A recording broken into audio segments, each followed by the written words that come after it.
اهلا وسهلا بيكم. في البدايه يا جماعه يا ريت كلنا ندعم الفيديو بتاعنا بلايك ونشير الفيديو على قد ما نقدر.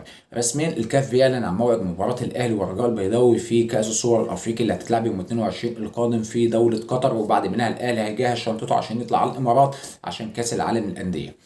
انا وانت كزملكاوي مش هنختلف ان احنا نتمنى نشوف نادي الزمالك في المكانه ديت، او نادي الزمالك هو اللي رايح يلعب في البطولات دي، ولكن للاسف الشديد كل سنه بنطلع نقول الكلام ده. ولكن هرجع اقول لك انا وانت عزيز الزملكاوي اخرنا نقعد نتفرج على الاهلي وهو بيلعب في البطولات القاريه البطولات العالميه. طيب انا وانت عاوزين نعرف اعلام نادي الزمالك اتعامل ازاي مع موعد مباراه الاهلي والرجاء بعد ما تم تحديد خلاص كاس السوبر الافريقي. ان مباراتي النادي الاهلي قصاد فيوتشر وبيراميدز هيتاجلوا.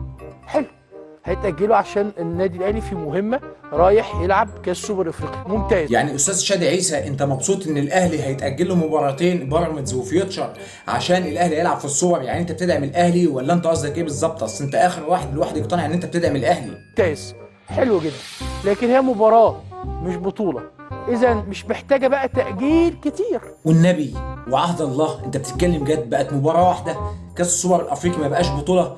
طب ما تيجي كده نشوف الاستاذ شادي عيسى قال ايه لما الزمالك تتوج بكاس السوبر الافريقي على الترجي التونسي.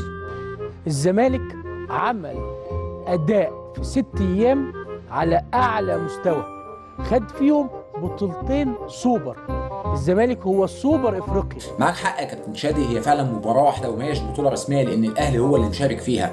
من الاخر يا جماعه اعلام نادي الزمالك بقى ماشي على منهج معين، اي بطوله الاهلي بيشارك فيها بنحاول نقلل منها وبنحاول نقلل من انجازات نادي الاهلي، ولكن لما الزمالك تتوج بكاس السوبر الافريقي احنا طلعنا رقصنا على الشاشات، وكان ناقص اصلا كابتن شادي عيسى يطلع يرقص على المنبر. انت عاوز تقول ايه تاني يا كابتن شادي؟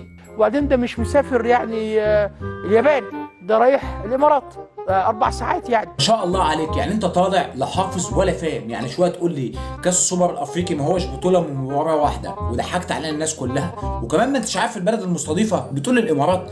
لا يا كابتن شادي، الامارات هتستضيف كاس العالم للانديه اللي احنا عمرنا ما رحناه ودايما بنقعد نتفرج على الاهلي وهو بيلعب فيه، انما كاس السوبر الافريقي هنقعد نتفرج عليه ان شاء الله والاهلي بيلعبه في قطر.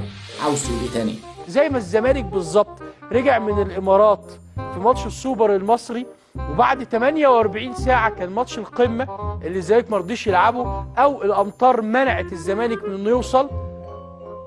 يحصل برضو كده. كابتن شادي عيسى ماشي على مبدأ كابتن خالد الغندور وعمرو الدرديري، كل ما تهبط اكتر كل ما هتتشهر وتطلع على قنوات نادي الزمالك، ولكن للاسف هو مش عارف هو طالع بيقول ايه. ايه اللي انت بتقوله ده اصلا؟ انا مش عارف مين كتب لك السكريبت عشان يلبسك التلبيسه الوحشه دي، بس يا جماعه هي معروفه، عاوز تكون راجل ليك شأن في نادي الزمالك او في اعلام نادي الزمالك اهبط كتير عشان تتشهر كتير.